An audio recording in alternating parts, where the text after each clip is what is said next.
우리가 살아가면서 쉽게 시작을 하고 특별한 기술이 없어도 많은 사람들이 할 수 있는 그런 일들이 있습니다.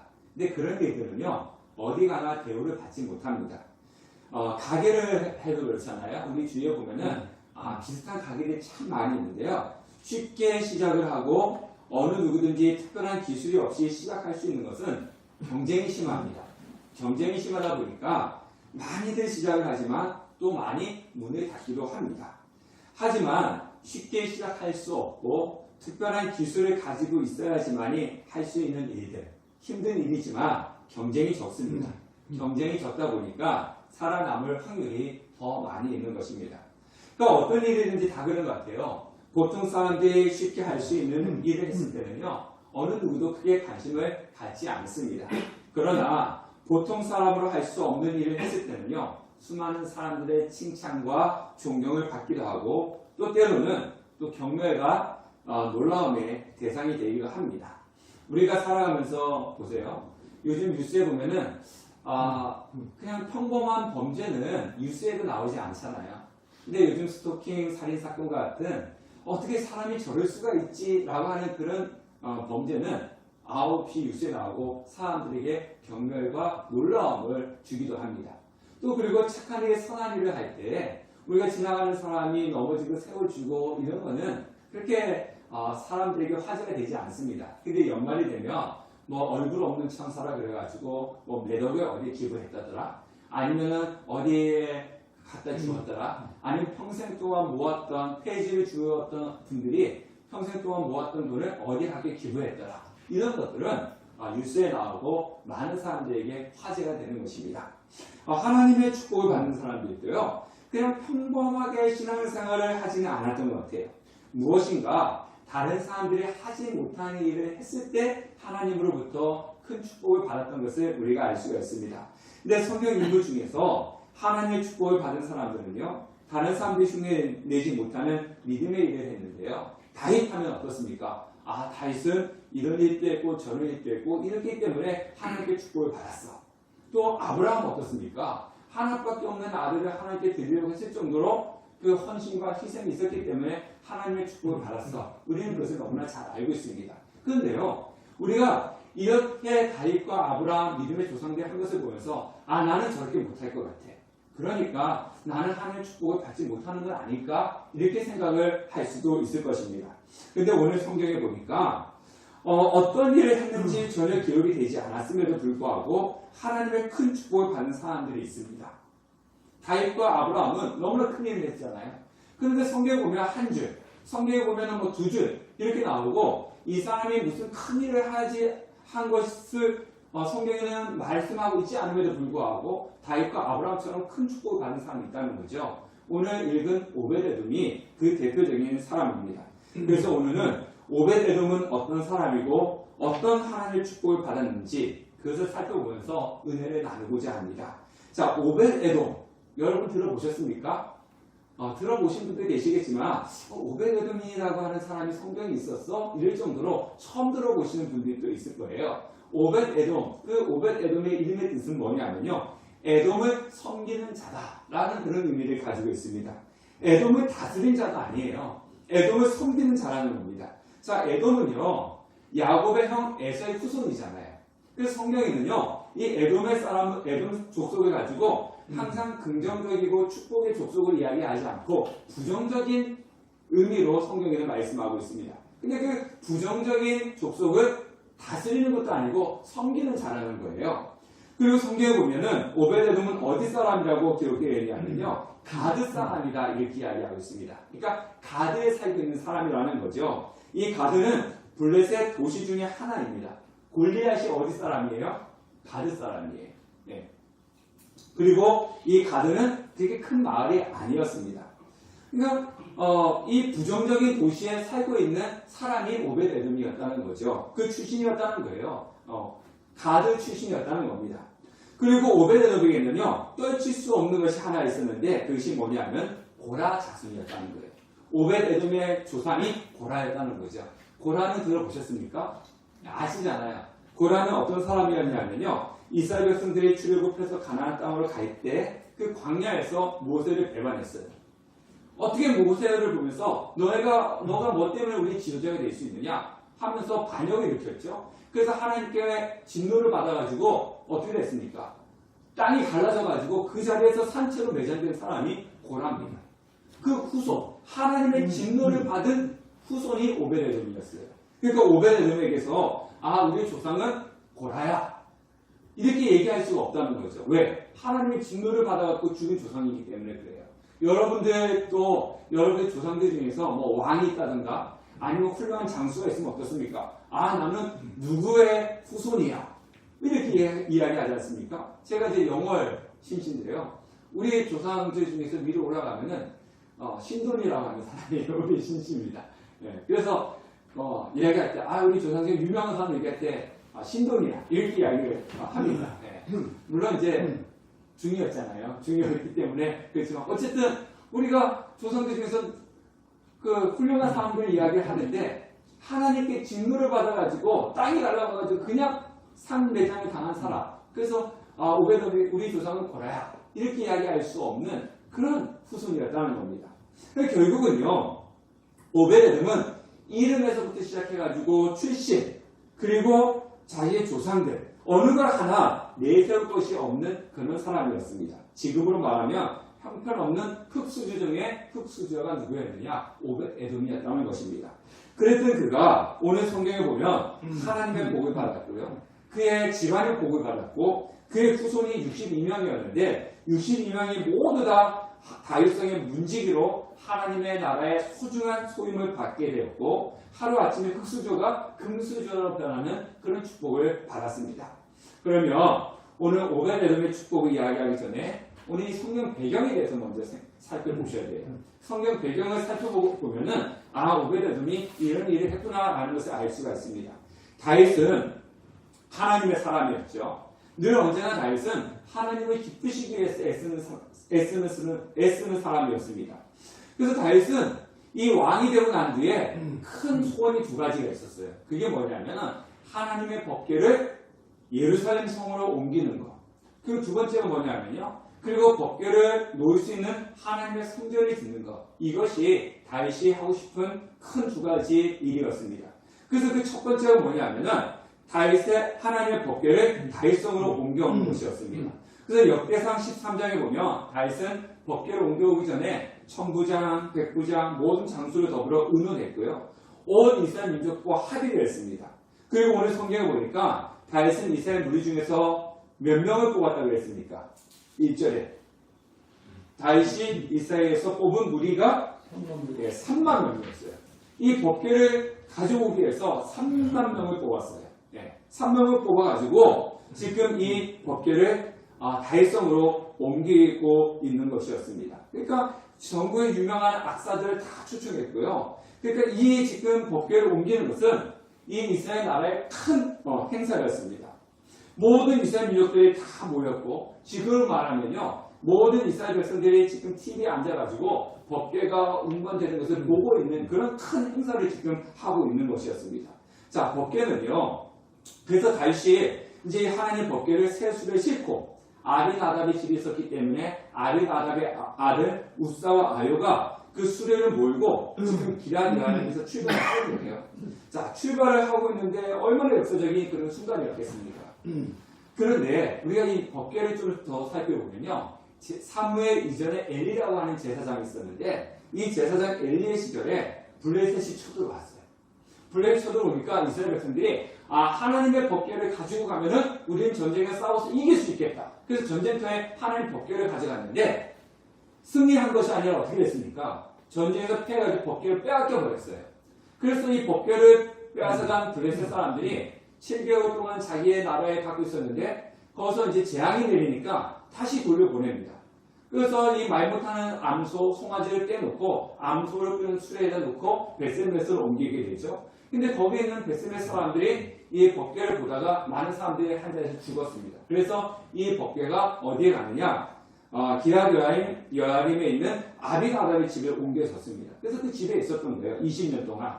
그리고 사울 왕의 통치가 40년이었고요. 다윗이 통치가 한 지 10년. 이 70년이라는 시간 동안 이 하나님의 법궤가 방치되어 있었습니다. 70년 만에 이 법궤를 지금 옮겨오고 있는 것입니다. 다시 찾은 거죠. 그래서 이 거국적인 행사에 오늘 성경에 보니까 온 이스라엘 백성들이 그 앞에서 춤을 추면서 나팔을 불고 노래하면서 정말 그러면서 지금 법궤를 옮기고 있는데 그것까지 좋았어요. 이 법궤를 옮기고 있는데 그 나그네 타작마당에 이르니까 이 소가 뛰었어요. 소가 뛰니까 이 뒤에 있는 수레가 어떻게 됐겠습니까? 네, 소가 뛰니까 이 법궤도 이렇게 뛰겠죠. 그러면 수레가 뛰니까 수레에 있는 법궤가 어떻게 되겠습니까?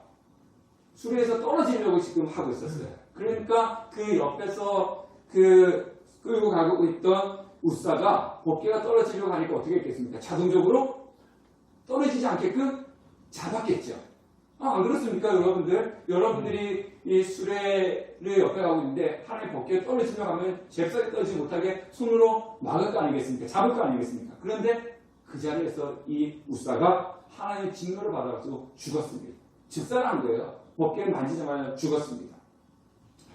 자, 하나님께서 이 우사를 죽인 이유는 뭐냐면은 하나님의 말씀에는 이 법궤는 만져도 안 되고요. 이 고아지 자손이 어깨에 메고 가야 되는 거예요. 근데 이제 그것을 어겼기 때문에 죽었는데, 자, 그런데 우리가 한번 생각해 보세요. 지금 잔치 자리에 사람이 죽었어요. 우리가 모든 행사를 다 그렇습니다. 어떤 일이든지 진행하다가 사람이 죽으면은 그 행사는 어떻게 되는 거죠? 올스톱이 되는 거예요. 예, 더 이상 할 수가 없어요. 그 찬양을 하고 춤을 추고 이랬던 자리가 한순간 어떻게 되겠습니까? 조용해지고 아무것도 할 수 없는 그런 일들이 일어나고 말았던 것입니다. 자, 중단이 되었습니다. 근데 오늘 성경에 보니까 다윗이 어떻게 했습니까? 그것을 보면서 분하였고 하나님을 두려워했습니다. 하나님을 두려워해서 그 법궤는 더 이상 다윗성으로 가지 못하고 어디로 갔습니까? 오벳에돔의 집에 갔고 석 달 동안 그 집에 머물게 되었는데, 근데 놀라운 일이 일어났습니다. 석 달 동안 하나님의 법궤를 놔뒀던 오벳에돔이 집에 하나님의 축복이 임했다는 것입니다.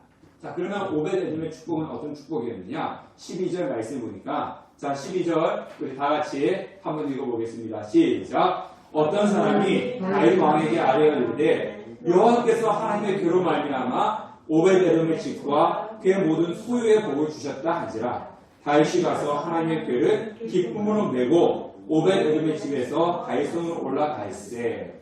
자, 이 말씀을 보니까 오벳에돔에 내린 축복을 하나님께서 주셨다는 거죠. 하나님께 특별히 받았다는 거예요. 그러니까 그 전부터 계속 이 집이 잘 됐던 것이 아니었는데 이 법궤가 3달 동안 오벳에돔 집에 있을 때 하나님의 축복이 임했다는 것입니다. 그러니까 우연한 축복이 아니라 하나님께서 주신 축복이라는 것을 알 수가 있고요. 그 다음에 두 번째는 이 오벳에돔의 집에 내린 축복을 모든 사람이 들었던 축복이라는 거죠. 그러니까 너무나 큰 축복이기 때문에 우리가 그러지 않습니까? 여러분 로또 당첨되실 분 적이 있으십니까? 없으시죠? 저도 뭐 복권을 사본 적이 없어요. 근데 한번 생각해 보세요. 여러분들이 로또 1등에 당첨됐다. 그래서 몇십억을 받았다. 숨길 수가 있겠습니까? 숨기기 어려운 거예요. 근데 뭐 어디 가가지고 뭐 1,000만원, 2,000만원 뭐 어디 했다 그러면 숨길 수가 있겠지만은 뭐 몇십억, 몇백억을 내가 어디 가서 이렇게 당첨했다. 이런 거는 숨길 수가 없는 거예요. 그것처럼 오벳에돔의 집에 하나님 축복이 임했는데 조그만 축복이 임했으면은 다른 사람들이 모를 수 있겠죠. 근데 엄청난 큰 축복을 받았기 때문에 숨길 수가 없는 거예요. 그러니까 소문이 다 나고 결국은 누구 귀에까지 들어갔습니까? 왕의 귀까지 들어간 거예요. 너무나 큰 축복을 받았기 때문에 그렇습니다. 그러면 오벳에돔이 받은 하나님의 축복, 오벳에돔에 내린 하나님의 축복은 어떤 축복이었느냐? 성경에 보니까 모든 소유의 복을 주셨다. 이렇게 이야기합니다. 모든 소유. 우리가 이런 이야기 하죠. 저 집은 잘 되는 집이야. 네? 그냥 우리가 흔히 말하듯이 또랑 치고 뭐 잡아요? 가지 잡고 뭐 그런 거 있지 않습니까? 그죠? 뭐 잘 되는 집은 뭐 해도 잘 되는 집. 그죠? 그런 것처럼 저 집은 뭐든지 잘 되는 거야. 저 집의 자녀는 뭐 해도 잘 되는 거야. 뭐 그냥 가다가 넘어졌는데 보니까 넘어졌는데 돈이 있고 뭐 이런 것처럼 뭐 해든지 잘 되는 집 이런 이야기 하지 않습니까? 모든 소유의 복을 주었다라고 하는 것은 뭐든지 잘 되고 저 집은 뭐 누구든지 잘 된다 이런 의미를 가지고 있는 거예요. 오벳에돔 때문에 오벳에돔과 연관되어 있는 것은 하나님의 축복, 하나님께 축복을 주셔갖고 모든 것이 형통하는 그런 의미가 있었다는 겁니다. 이런 비슷한 경우가 있었죠. 창세기 39장에 보면은 요셉이 보디발 집에 팔려가지 않습니까? 그런데 요셉 때문에 누구의 집에 하나님께서 축복 주셨습니까? 보디발의 집에. 보디발의 모든 소유와 모든 것에 하나님께서 축복을 주셨던 거예요. 그것처럼 우리는요, 내가 하나님 앞에 신실하면요, 나로 인해 가지고 내 가정이 복을 받는 것이고, 나로 인해서 내 가족이 복을 받는 것이고, 나로 인해서 내 자녀들이 복을 받는 거예요. 그래서 성경에서 우리가 갖다 뭐라 얘기합니까? 축복의 통로다 이렇게 이야기하지 않습니까? 그래서 내가 하나님을 잘 섬기면 나로 인해서 내 주위에 있는 모든 것이 하나님의 복을 누리게끔 되어 있습니다. 그래서 우리는 하나님의 신실한 복을 받기 위해서는 내가 하나님 앞에 서 있으면 되는 거예요. 그래서 오늘 여기 계신 저와 여러분들은 여러분들을 통해 가지고 여러분들의 가족과 여러분들의 자녀와 여러분들의 가정과 또 우리 함께하는 교회가 하나님의 놀라운 축복이 넘쳐나기를 바라겠습니다. 자, 그 다음에 하나님께 주신 복이 있는데요. 무슨 복을 주셨느냐? 직책의 복을 주셨습니다. 자, 16장 역대상 16장 38절 보니까요. 오벳에돔과 그의 형제 68명과 여두둔의 아들 오벳에돔과 호사를 문지기로 삼았고, 자, 이 다윗 왕은 오벳에돔을 법궤를 지키는 사람으로 유명하고 문지기 직분을 주셨어요. 자, 그러면 우리가 생각할 때 이 오벳에돔은 레위지파였는데 하나님 앞에서 제사 드리는 이 것이 더 귀하지 문지기, 우리는 문지기 하면 누구 생각해요? 경비원 아저씨를 생각해요. 그 경비원 아저씨 생각하니까 문지기를 하는 것이 무슨 하나님의 축복이야 이렇게 생각할 수가 있는데요. 여기서 문지기는 그런 의미가 아닙니다. 경비원의 의미가 아닙니다. 이 성전은요, 성전은 누구만 들어갈 수 있습니까? 성전은 거룩한 사람만이 들어갈 수 있어요. 할례 받지 아니한 이방인들과 그리고 죄를 지었던 그 회개하지 않는 사람들은 이 성전에 들어갈 수가 없습니다. 왜? 그 성전에 들어가면 성전을 더럽히시기 때문에 그렇습니다. 그래서 이 성전 문에서 그런 사람들을 걸러내는 사람이 누구예요? 문지기예요. 네. 할례 받지 않은 이방인들 들어오지 못하게 하고 죄를 짓고 회개하지 않은 사람들을 들어오지 못하게끔 그 앞에서 막는 사람들이 누구였느냐? 문지기였습니다. 그래서 그 문지기들이 있었기 때문에 성전이 어떻게 되는 거예요? 정결케 되고 거룩해질 수가 있는 겁니다. 그러니까 이 문지기가 얼마나 중요한 일을 담당하는 사람이겠습니까? 아무나 문지기가 되는 것은 아니라는 것입니다. 그런데 성경에 보니까 오벳에돔이 이렇게 중요한 직분을 받았고 이 문지기의 직무가 20반차가 있는데 20반차 중에서 절반이나 되는 13반차를 이 오벳에돔의 가족들이 담당을 하는 거예요. 자, 이 반차는 뭐냐면요. 직무의 품계 등급을 이야기하는 겁니다. 24등급이 있었는데 13등급을 오벳에돔의 형제들과 자손들이 받았다는 거예요. 이 중요한 직분을 맡는 것만 아니라 그 문지기의 직무 중에서 절반 이상을 오벳에돔의 후손이 맡았습니다. 이런 복을 하나님께서 오벳에돔의 가정에 주셨다는 거예요. 자, 그리고 세 번째는 어떤 축복을 받았느냐? 자녀의 축복을 받았습니다. 자, 오늘 성경에 보니까 역대상 26장 4절에서 8절 말씀 보면 오벳에돔의 아들들은 맏아들 스마야와 둘째 여호사밧과 셋째 요아와 넷째 사갈과 다섯째 느다넬과 여섯째 암미엘과 일곱째 이사갈과 여덟째 도레데니. 그러니까 오벳에돔의 아들은 8명이었습니다. 이는 하나님이 오벳에돔에게 복을 주셨습니다. 그의 아들 스마야도 두 아들이 낳았으니 그의 조상의 가문을 다스린 자여 큰 용사라. 스마야의 아들들은 오드니와 르바엘과 오벳과 엘사밧이며 엘사밧의 형제 엘리후와 스마가는 능력이 있는 자니 이는 다 오벳에돔의 자손이라. 그들과 그의 아들들과 그의 형제들은 다 능력이 있어 그 직무를 잘하는 자이니 오벳에돔에서 난 자가 62명이며. 자, 62명의 이 오벳에돔의 후손들이 하나님께서 보니까 복을 주셨는데 어떤 자들이라고 했습니까? 성경에 보니까 이들은 다 능력 있는 자들이었고 또 큰 용사라 이렇게 이야기하고 있습니다. 능력 있는 자였고 큰 용사라 이렇게 이야기하는데, 자, 이 직무를 잘 감당하는 자들이었다는 겁니다. 근데 오늘 성경에서 능력이 있다라고 하는 것은요, 어떤 의미를 가지고 있냐면요, 능력이 있다라고 할 때 재력이 있다, 그 다음에 막강한 군사력을 가지고 있다, 이런 의미를 가지고 있어요. 즉 오벳에돔의 후손들은 어떤 사였습니까? 재물이 있었고 권력을 갖고 있는 자들이었다는 거예요.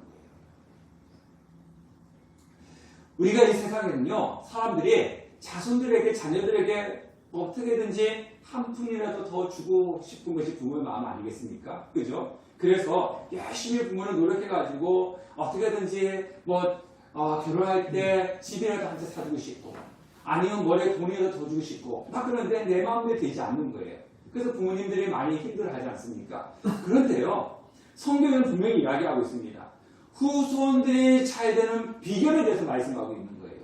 그게 뭡니까? 부모가 하나님 앞에 온전히 섬기며 하나님은 그 부모의 신앙을 통해서 누구에게 복을 주시는 겁니까? 자녀에게 물질과 권력을 주시는 거예요. 그러니까 내가 빠삭빠삭하게 뭔가 하면서 내가 자녀들에게 돈을 줘야지 뭐 해야지. 근데 이 세상을 돌아가고 보면요, 부모가 부자여서 자녀에게 돈 많이 줘가지고 자녀들이 잘 되는 사람도 있지만 그 돈 때문에 서로 싸우더라고요. 네. 보면 그렇지 않습니까? 주위에 보면 부모가 돈 안 돼, 그 돈 때문에 형제들이 원수가 되고 뭐도 해주고 뭐도 해줬더니 부모 고마운 것도 모르고 그냥 멋대로 막 살아가는 자녀들이 얼마나 많이 있습니까? 자녀가 잘 되는 거는요, 부모가 하나님을 잘 섬기면 되는 거예요. 그럼 하나님께서 그 자녀에게 물재력을 주시고 그리고 권력을 주는 거예요. 이게 비결이에요. 그래서 여기 계신 분들은 여러분의 자녀들이 잘 되기 원한다면 이 오베데돔처럼 하나님을 잘 섬기는 신앙을 가지시길 바라겠습니다. 자, 그러면 오베데돔은 이런 축복을 받았는데 이런 축복을 하나님께서 주신 이유가 있습니다. 그냥 주었을까요? 주신 이유가 있습니다. 그러면 단지 오늘 성경에서는요, 이 오베데돔이 하나님의 법궤가 이 오베데돔의 집에 3달이 있었어요. 3달이 있었기 때문에 하나님께서 이런 축복을 주셨는가? 그렇지는 않습니다. 자, 이 법궤가 오기 전에 기닷 여아림의 아비나답의 집에 20년 동안 있었어요. 아비나답은 하나님의 법궤를 20년 동안 집에 놔두었는데도 불구하고, 보관했음에도 불구하고 성경에는요, 아비나답의 집에 하나님께 축복을 주셨다라고 하는 말씀이 없습니다. 그리고 이 하나님의 법궤가 블레셋 지방에 7개월 동안 있었어요. 블레셋 지방에 7개월 있었는데 그 블레셋 지방에는 뭐가 내렸습니까? 하나님의 축복이 아니고 재앙이 내렸어요. 그러니까 하나님의 법궤를 가지고 있었기 때문에 단순히 하나님의 법궤를 우리 집에 오베데돔 집에 두었기 때문에 하나님께서 축복을 준 것은 아니라는 것입니다. 그러면 왜 하나님께서 오베데돔에 축복을 주셨을까요? 그것은 거룩한 부담을 받아들였기 때문에 그렇습니다. 자, 무슨 얘기냐? 법궤를 운반하는 도중에 우사가 죽었어요.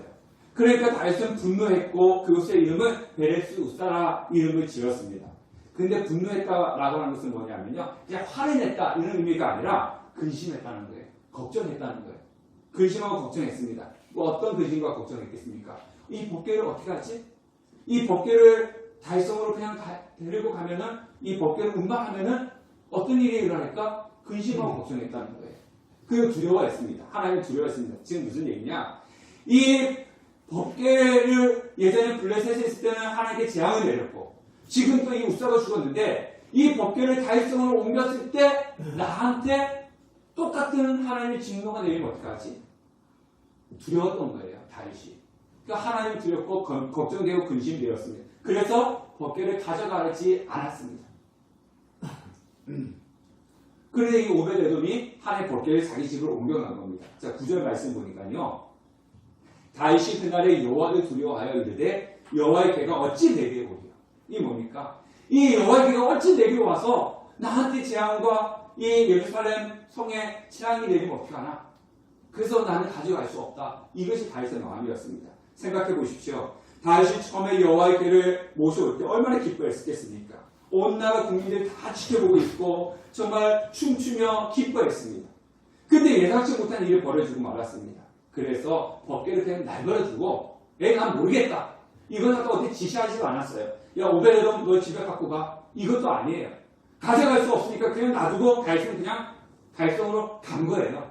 그냥 길바닥에 다윗이 법궤 놔두고 간 거예요. 다윗뿐만 아니라 아무도 법궤를 가져가라 하지 않았습니다. 이 주위에 있는 사람들도 그랬겠죠. 법궤를 잘못 만졌다가 이 법궤를 잘못 가져갔다가 우리 집에 하나님 진노가 임하면 어떻게 하지? 그런 두려움과 걱정이 있어갖고 아무도 가져가지 않고 집으로 다 돌아가 버리고 말았습니다. 모두 두려워 떨고 있는 상황 속에서 이 오베데돔이 하나님의 법궤를 자신의 집으로 가지고 돌아갔다는 것입니다. 그러면 이 오벳에돔이 자신의 집에 하나의 법궤를 가져가는 것이 쉬웠을까요? 어려웠을까요? 내가 이 법궤를 우리 집에 가져가야겠다 라고 생각하는 것이 쉬웠을까요? 어려웠을까요? 어렵죠. 그 자리에서 우사가 죽는 건 봤잖아요. 예전에 저희 시골에 보니까요. 지금은 그렇지 않은데 시골에는 이 장례를 지낼 때 이 장례 사람이 죽으면은 이렇게 자신의 집에 한번 왔다가 이렇게 가는 그런 장례 풍습이 있는데요. 시골에는 그냥 이렇게 마당이 길인 집들도 있어요. 그런데 저희 어렸을 때 보니까 이 평상시는 서로 뭐 형님, 동생끼리 잘 지내는데 이 마당을 지나서 시체를 가야지만이 그 집에 가는 경우가 있었는데 이 집에 딱 막더라고요. 우리 마당 앞에 갈 수가 없어. 왜?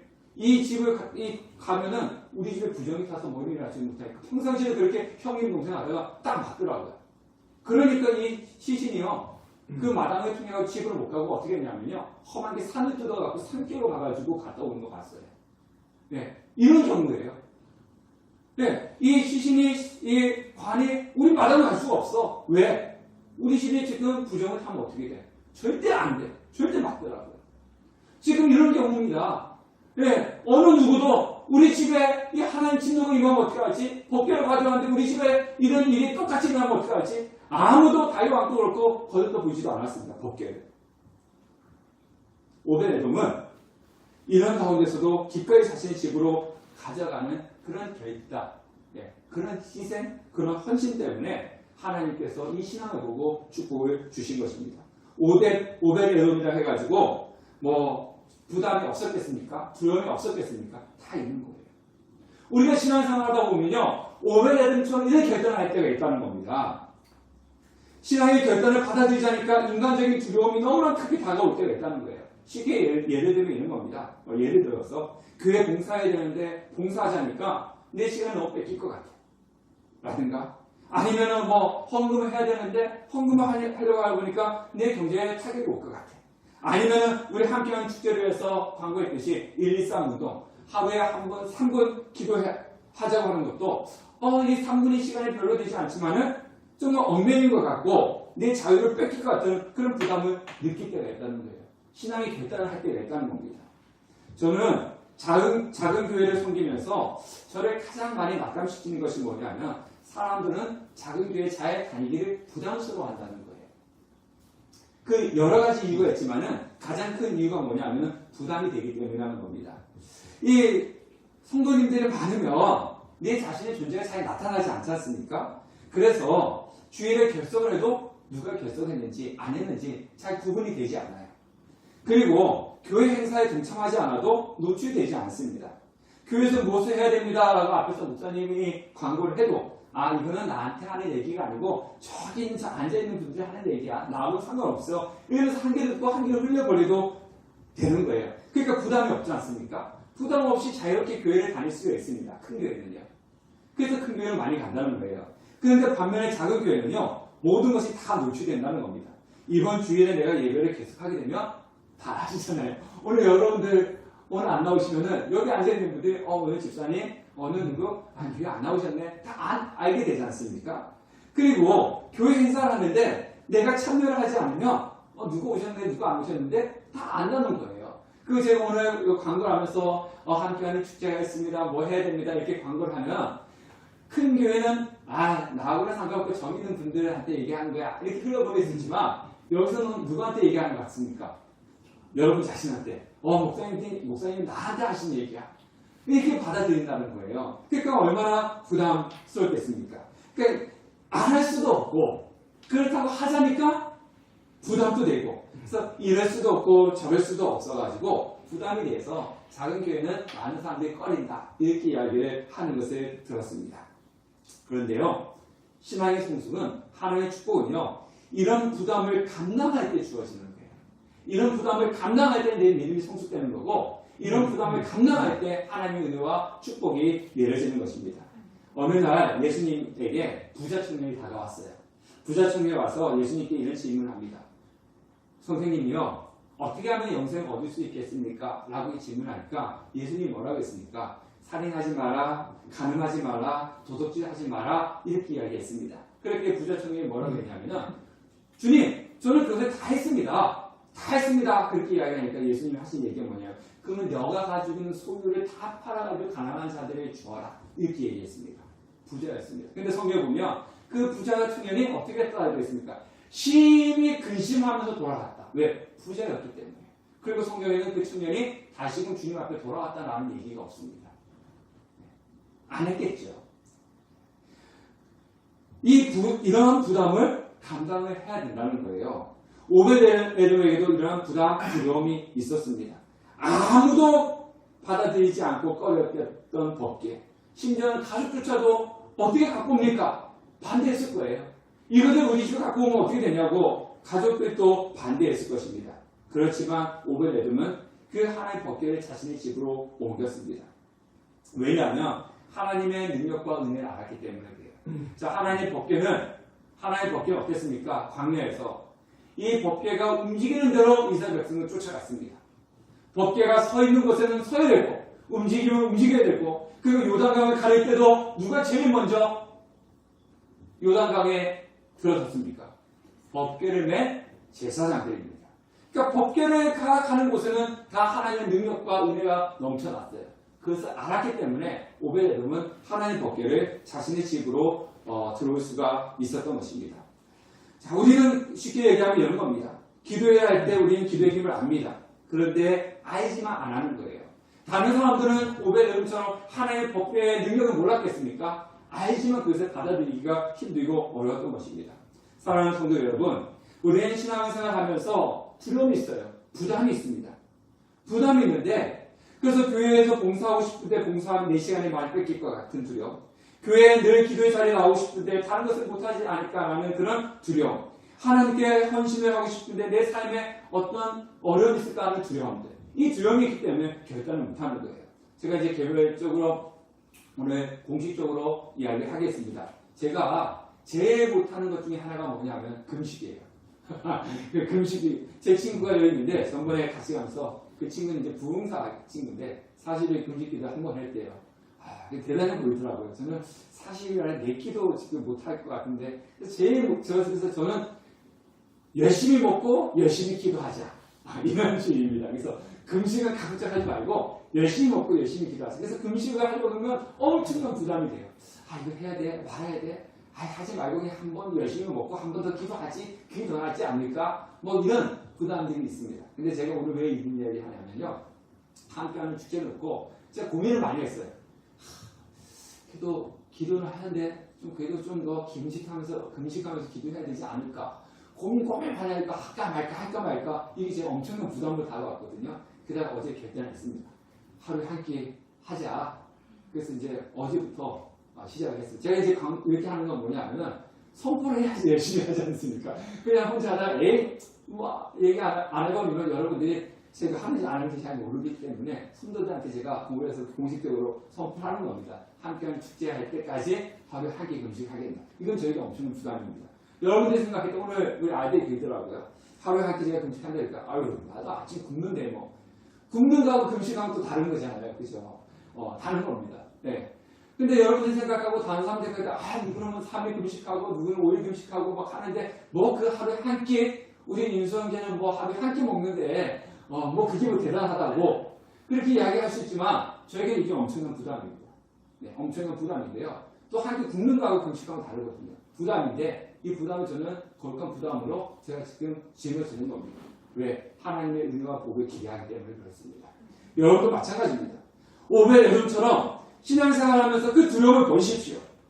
내가 이것을 해야 되는데 이런 결단을 해야 되는데 이 결단을 하면은 내가 뭔가 이렇게 뺏길 것 같은 내가 뭔가 손해올 것 같은 그런 두려움이 있을 때 이 두려움을 버리시기 바라겠습니다. 하나님께서는 광야 속에서 우리를 이스라엘 백성들을 인도하시고 가나안 땅에서 지켜주셨던 것처럼 우리를 지키시고 인도해 주실 것입니다. 하나님이 기뻐하신 일에 결단하십시오. 그러면 오베데돔에게 임했던 그 축복이 우리에게 임하는 것입니다. 법궤를 모셨다는 것은 하나님을 모셨다는 거예요. 법궤를 자신의 집에 놔뒀다는 것은 하나님을 모시고 살았다는 것입니다. 이 세상에서 오베데돔처럼 우리는 흙수저입니다. 여러분들 금수저 있으십니까 여기? 없으시잖아요, 그죠? 우리는 오벳에돔처럼 흙수저예요, 흙수저. 예. 흙수저이지만 하나님의 축복을 받았고 받을 수 있는 사람이 저와 여러분이라는 겁니다. 금수저들만 하나님의 축복 받는 것이 아니라 오벳에돔처럼 흙수저인 사람들도 하나님의 놀라운 은혜와 복을 받는 사람들이고 그런 복을 받았습니다. 다른 사람들이 부담을 느끼며 가지 않으려고 하는 이 좁은 문, 예수를 믿고 걸어가는 길은 좁은 문입니다. 세상의 모든 사람들은 이 좁은 문을 걸어가려고 하지 않습니다. 예수를 믿고 신앙의 길을 걸어가려고 하지 않습니다. 그런데 우리는 거룩한 부담을 가지고 예수를 믿는 이 좁은 길을 걸어갈 때 오벳에돔에 주신 축복이 우리에게 주어지는 것입니다. 사랑하는 성도 여러분, 신앙의 부담을 두려워하지도 마시고 회피하지도 마시고 그것이 축복의 자리인 줄 알고 축복의 통로인 줄 알고 받아들이시고 감당하십시오. 그러면 오벳에돔의 축복을 여러분들은 누리게 될 것입니다. 저는 여러분들에서 기도할 때 이런 기도하거든요. 하나님, 우리 성도님들 축복해달라고. 왜? 이 작은 교회 다른 사람들 다 꺼립니다. 신앙 있는 사람들 10년, 20년, 30년 아니면 권사, 안수집사, 장로들 꺼리는 교회가 이 작은 교회입니다. 그런데 우리 성도들은 이 남들이 다 오기 싫어하고 꺼리는 이 작은 교회를 섬기고 있지 않습니까? 하나님 이들의 부담을 짊어지고 온 이 믿음을 하나님께서 귀하게 여기달라고. 그래서 축복해달라고 저는 여러분들 위해서 그렇게 기도하고 있습니다. 하나님께서는 여러분들을 그 헌신과 수고를 기억하실 것입니다. 많은 사람들이 회피하고 많은 사람들이 꺼리는 이 자리지만은 여러분들이 오늘 이곳에 와서 예배를 드리고 이 함께한 교회를 섬기는 이 헌신과 이 수고와 이 결단을 하나님께 기억하시고 여러분들에게 은혜와 복을 주실 것입니다. 그래서 오늘 여러분들은 오벳에돔이 누리는 그 축복, 하나님께 주신 그 오벳에돔의 축복을 누리는 우리 성도님 되시기를 주님의 이름으로 축원합니다. 기도하겠습니다.